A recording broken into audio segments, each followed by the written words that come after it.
two college radio DJs during the 90s. Hosts Keith and Steve helped expose bands like Nirvana, Pavement, and PJ Harvey. They went to shows, interviewed musicians, and reviewed albums for various zines and papers. They worked security at concerts and once even did load-in for Fish. Now they're dads. Whether you want to explore lesser-known music or take a trip down memory lane, tune into the New Dad Rock. Join hosts Keith and Steve as they navigate the ages together, sharing their love of music across various eras and genres. Always well-intentioned, often well-informed, seldom boring, the New Dad Rock will expand your mind. Welcome to another episode of the New Dad Rock. Dude, I'm not sure we're ready to start. I don't think we can even say his name. What are you talking about? This week's episode? Yeah. Dude, we didn't do our pre-game name practice. I mean, he has 5 vowels in a row. They're not vowels, though. They're consonants. But Doug Mart. Oh, sorry. It's March. March. Doug March. March. No one calls him that, right? I'm going to call him Doug March. Doug March. Yeah, they just say Built to Spill. Yeah, Built to I guess his family probably calls him by Doug. I don't know. It says his birth name on Wikipedia. It says his birth name is Douglas G. March. Dude, what I did not know was that he was the former Tree People guitarist and vocalist.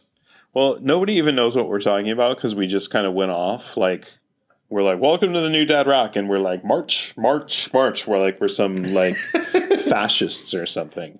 So. No. It's not the month of March. It's the Doug of March. March. Oh, there. I think you got it. I got it. Okay. I'm just going to say Built to Spill. Yeah. So Built to Spill. So BTS. So listeners, I'm sure. I don't think it's BTS. It's Built to Spill. BTS is a different band. Well, that's what I'm saying. All listeners out there, I'm sure, have heard of BTS, which is a Korean pop band that have taken the world by storm. And they're not the Korean pop band that had the monitor fall down on one of the dancers. Did you see that video?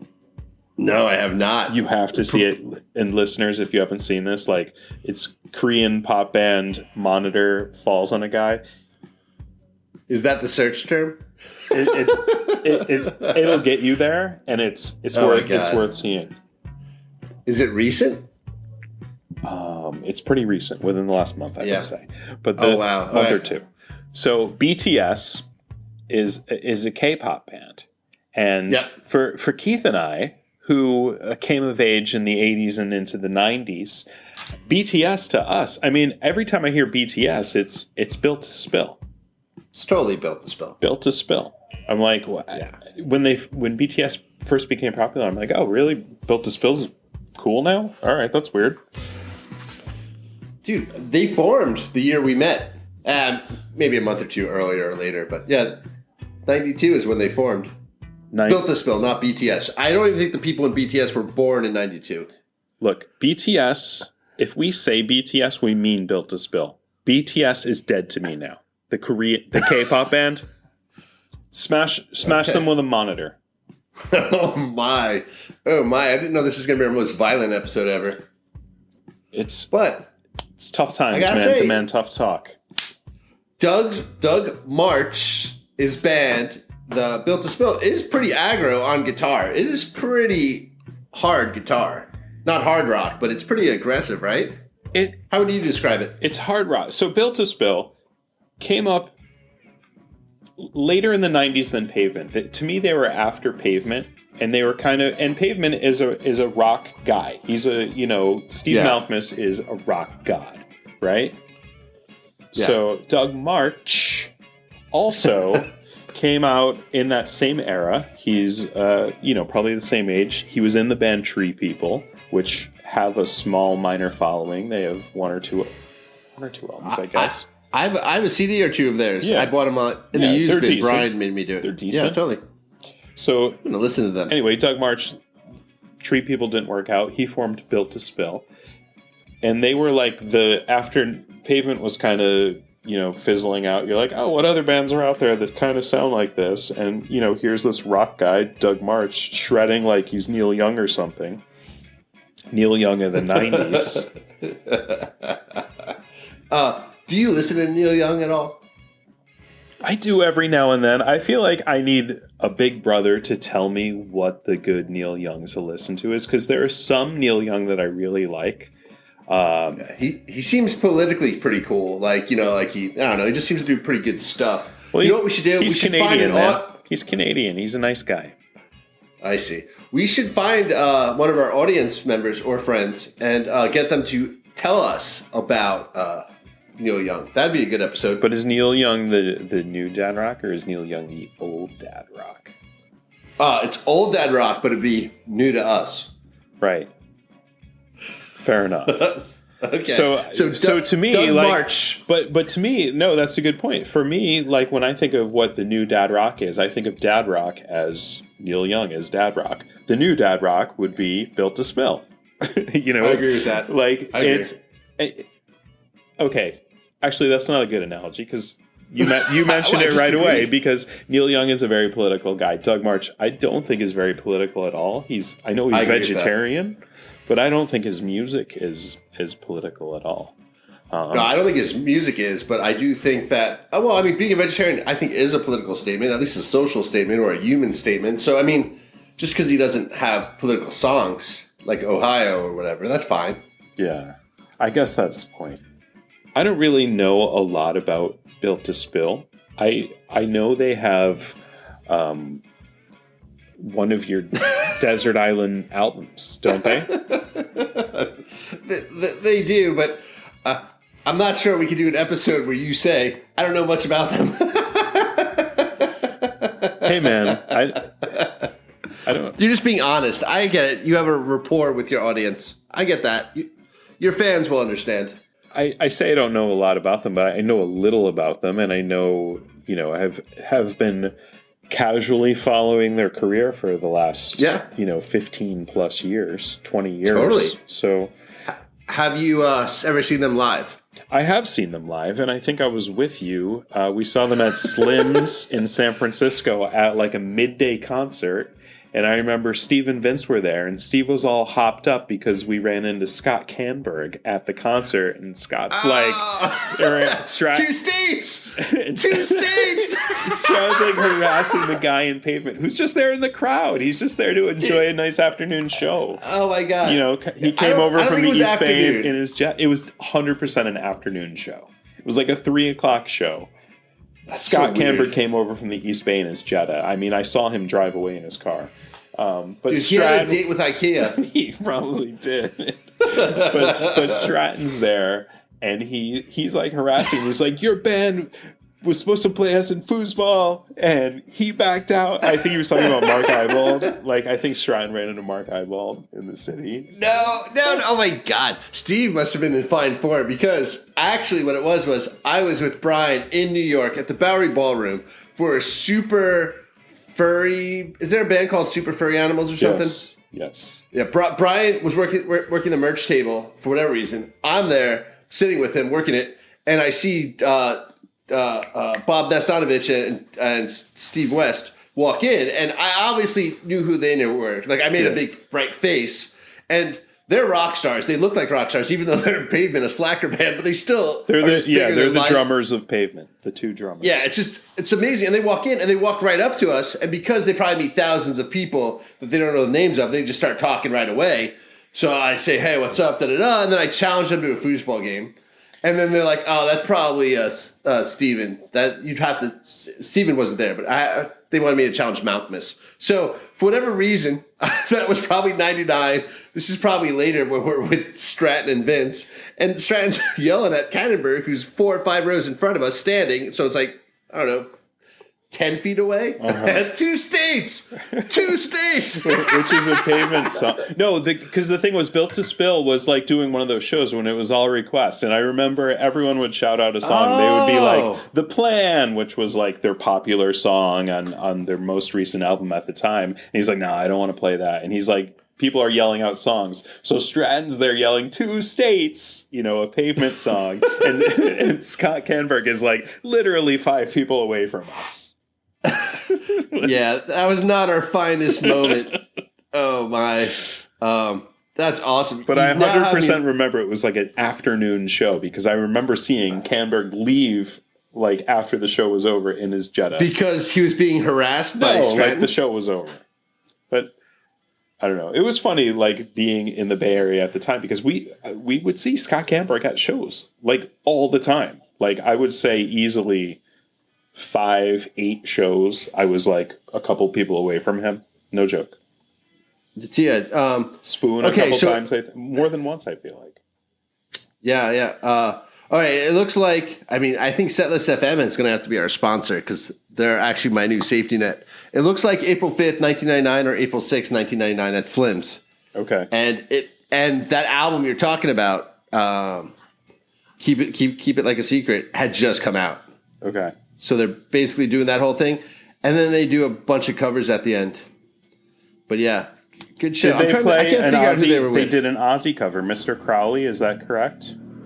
Hold on. They did Cable by Caustic Resin, and they did Scarin' by the Halo Benders. Okay, maybe we must have gone to the other date show because I see if Mr. Crowley by Ozzy is on there. Well, it could have been a different year. I don't see it here. That's amazing, though. Yeah, it could have been another show, man. Could have been in 2000 or 2001. 100%. But I also remember going to a show at Slim's where I thought the opening band was a 3-piece, and I'm like, wow. I'm like, Mickey Mouse is such a stupid name for a band. And I'm like, I could do this. And it inspired me to form a band. But apparently it was Modest Mouse. Yeah. Opening for Built to Spill in like 99 before I knew who they were. Yeah. I was a dick. The one for me was I was seeing Modest Mouse, and the band opening for them was Wolf Parade because Isaac Brock was producing their album. And Wolf Parade comes out, and they were not that good. I mean, they might tell you that they were not that good. I mean, they were only a band for a little while. Their first album wasn't even out yet. So they were there opening, and I was not impressed at all. And that, I do enjoy Wolf Parade. Dude, I remember. No, I'm sorry. I'm going to say I actually don't remember the first King Gizzard and Lizard Wizard show I went to, but I do remember being there because John Dwyer from the OCs was like, that's the best band ever. And he's like, I love this band so much. I think he put out one of their albums. I think they have a double live album together or something, like each side or something. Anyway. Well, their King Gizzard was on Castleface Records, which is John Dwyer's record label for a couple of albums. God, I would love to hang out with him again. Yeah, that should be the final New Dad Rock episode with John Dwyer. Well, if you can do that. So, what are we talking about? We're talking about BTS tonight, right? Are we still talking about that? No. I thought BTS was dead to you because you don't like Korean pop. Oh, BTS is built to spill, dude. Oh, that's right. Yeah, Built to Spill. Yeah, so you were saying that one of their albums is my possibly top 10, for whatever reason, the Deserted Island or Desert Island. Is it desert or deserted? I think it's Desert Island, but it could be a deserted island too. There maybe, there's a... Yeah, or Desert Island. Yeah, I still want to have that show, and I want John Darnielle of Mountain Goats to host it. I remember I was flying in Modest Mouse, and then they were going to be eaten by cannibals or something. But yeah, so back in the day, before most of our listeners were born, 1999. Yeah, there used to be this thing called Desert Island CDs or Desert Island Records, and it would be like, what are your top 10 records if you were stranded on an island and somehow it had power and amplification and water and food, and you happen to have a record player handy? Yeah, or a cassette player, boombox perhaps, whatever. With infinite solar batteries. Yeah, so exactly. Well, solar wasn't really good then, but now it is. But it's basically one of your top 10 albums of all time. And I think Keep It Like a Secret by Built to Spill could be up there for me. Which is crazy because usually when I like an album that much, and I really do like this album, I really get into the band and I do their whole backstory and I listen to everything by them. And I really never did that for Built to Spill. And Keep It Like a Secret to me is great. The Plan, Center of the Universe, Carry the Zero, it goes they're all right through. Yeah. 10 tracks, every one of them is great. Yeah, I agree. You Were Right, track 8, which does a portmanteau of a lot of popular songs. That's right. That's right. Yeah. Wow. Yeah. So I think it's something about their music. The OCs is actually the other band like this, and I can see the Gizzard being similar to me. Fish is definitely this too, it's a band you're more likely to spend your money on live than you are to buy their newest record. Right. So I've seen Built to Spill a lot because live it's great. Like especially, I've learned that I actually like the anticipation of the show better than the show. 3-4 songs in, I can usually go home. Not because of the band's bad, but I'm tired. And we had like a pre-party, went to dinner. It's just great to be out. 3-4 songs in, you've gotten the band. Yeah. But Built to Spill, I've probably seen 10 times. Wow. And I saw their 20-year reunion show for this album, Keep It Like a Secret, at the Fillmore, in fact. I saw I saw them play. This is possibly top 5 shows I've ever been to, which is, I never thought about this before. I was in Toronto for work I was learning something. And, but it was Afghan Wigs and Built to Spill, same bill. Wow. Co-headliners. So they'd rotate. And yeah, the Afghan Wig show was awesome. And then Afghan Built to Wigs is Spill our came number on. 2 most popular show, by the way. Understand I'm a gentleman, Greg Dooley. Second most popular show of the New Dad Rock. I gotta listen to it again. Well, BTS, maybe this will be our new number 2 episode. Since they co-headlined with Afghan Wigs, maybe they can co-headline at the number 2 spot. They'd be lucky to get to 3. All right, let's finish Built to Spill. So, Built to Spill, you really like one specific album. And for me, I've always listened to them over the years. When their new single comes out, I listen to it. Sometimes I'll like stream their album once or twice and pick out a song and throw it on a playlist. But for me, Untethered Moon, which came out in 2015, it's funny. I don't follow a lot of people on Twitter, but one of the people, for some reason, that I've followed for ages is Bob Odenkirk. And he was the one, believe it or not, who, when the Afghan Wigs got together, so their last album was 1965, which came out in 1998 or 1999, and then they broke up. And then in 2000, I think it's 2014, the Afghan Wigs came out with a new album, which was, almost 20 years later. And it slipped because Bob Odenkirk ran into Greg Dooley playing golf or something, and he took a picture, and he's like, "Oh, Greg tells me they're working on new Afghan Wigs." And people are like, "What?" He broke the news. Bob Odenkirk, within a year, came out and he's like, the new Built to Spill album is the best they've ever done, or something along. He really enjoyed it. It's a return to form, or it was really good. And I was like, oh, I really need to listen to Untethered Moon. And Untethered, I was searching on the internet for best Built to Spill albums or ranked albums. I like to do that every so often. I'll go like 3 or 4 websites. A lot of them were actually done before Untethered Moon came out. Keep It Like a Secret always makes number 1 or 2. And I was trying to figure out where Untethered Moon came from, and it's in the middle. It's like 6 out of 10 here. But I do have to say that Untethered Moon is probably the album I listened to the second most. Like we stated at the top, it's a guitar rock album. It's a good guitar god shredding. And one song I really like on it is called "On the Way," and the opening lyrics of the song is "On the way to Mars, we'll reminisce about the people that we might miss back on Earth." And you just and I listen to it a lot when I'm driving on the way to go skiing, and it's one of those songs that when you're on a highway going 70-75 miles an hour, it chugs along with you, and there's some really good shredding in it. And anyone who likes Neil Young or Jimi Hendrix or Led Zeppelin or guitar-based music, Mdou Moktar, Thurston Moore, any of these guitar heroes that you might have out there. I agree with the guitar playing. In fact, I think Doug March will tell you he doesn't like writing lyrics, and I don't think he prefers to sing. I mean, I've always liked Built to Spill enough to, read a review of their new album or an interview or something. Yeah, I've heard every new album. And I think he said, like, what we did for this album, whichever album it was it came out, what we did, we just jammed in the room for a couple of hours, and we found, like, the cool sections, and we clipped those together, and we made a song out of it. So, you jam for 2 hours, and you're like, oh, these 5 minutes are cool, and these 5 minutes are cool, and these 3 minutes are cool, and that's 3 songs. Yeah, but the impressive part about that whole thing is the fact they can do it again. That's actually what blows my mind. So what did we learn tonight? We learned K-pop sucks. We didn't even talk about it. We didn't learn that. We did not prove that at all. You suggested that. It's a proof statement that needs no proof.